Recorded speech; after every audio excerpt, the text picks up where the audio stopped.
The concept of self-domestication in animals, particularly dogs, is quite intriguing.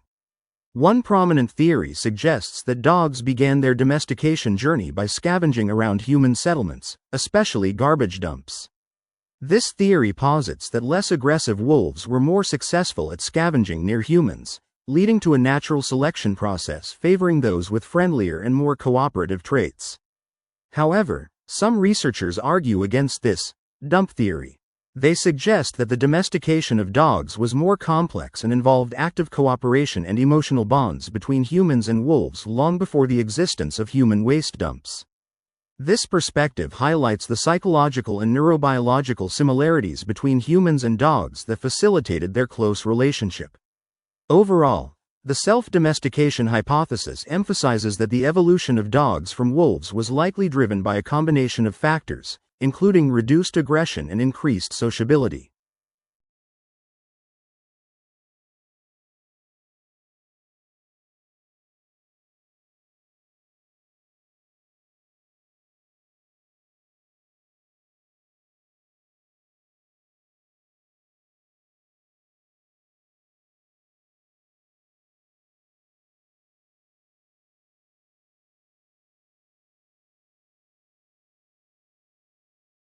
With the concept of moral objectivism, what we're looking at is the idea that there can be some universal moral principles, some rules, some ideas, and guidelines that are valid for all people in all social environments and all situations.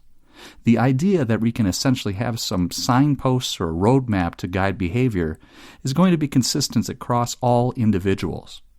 Now, if we take a look at this in another perspective, we can come up with a view of moral absolutism.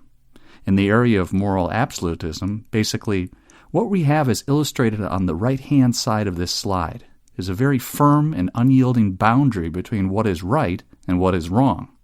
And so, within moral absolutism, basically what you have are these non-overridable principles. They must be followed. They must never be violated, and there were no exceptions. It is always right, it is always wrong, and nothing is subject to interpretation, and nothing is dependent upon the situation.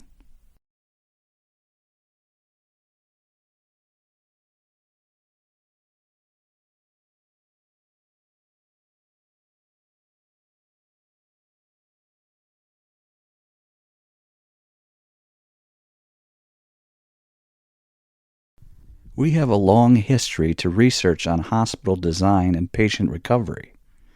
A long time ago, people began to study therapeutic environments. For example, in 1855, Florence Nightingale recognized that color and form enhanced a patient's recovery. They found that fresh air and sunlight had positive impacts, and architecture also played an important part.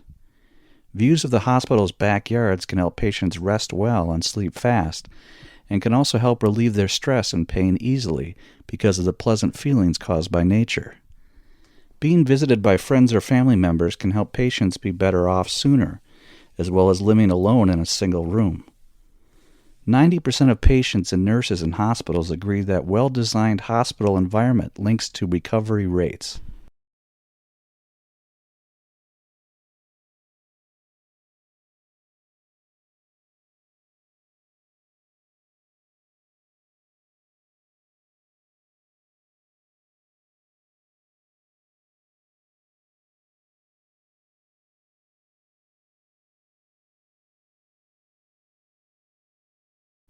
Australia is a vibrant, multicultural country.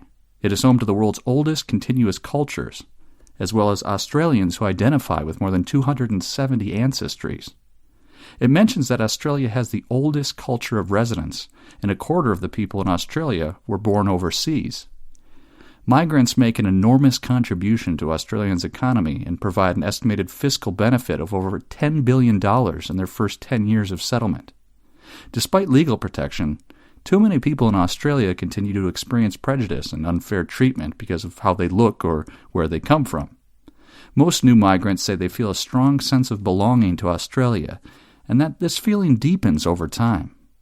This rich cultural diversity is one of the Australians' greatest strengths, although it has a negative effect, which we do not emphasize in detail.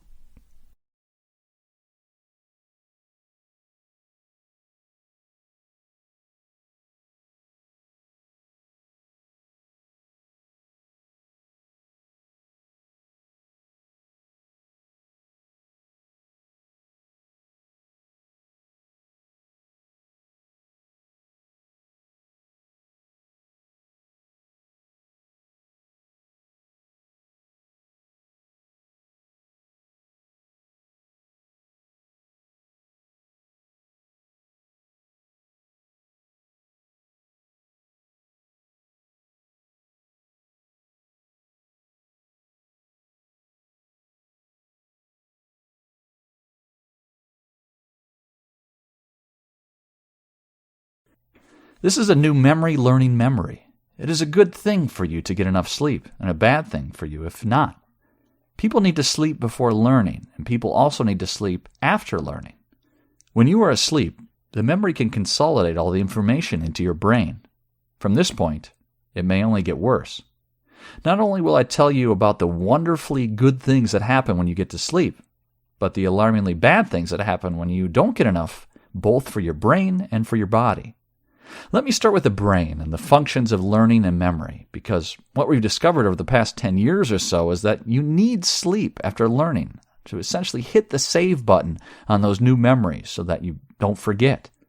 But recently, we discovered that you also need to sleep before learning, and now to actually prepare your brain almost like a dry sponge, ready to initially soak up new information. And without sleep, the memory circuits of the brain essentially become waterlogged, as it were, and you can't absorb new memories.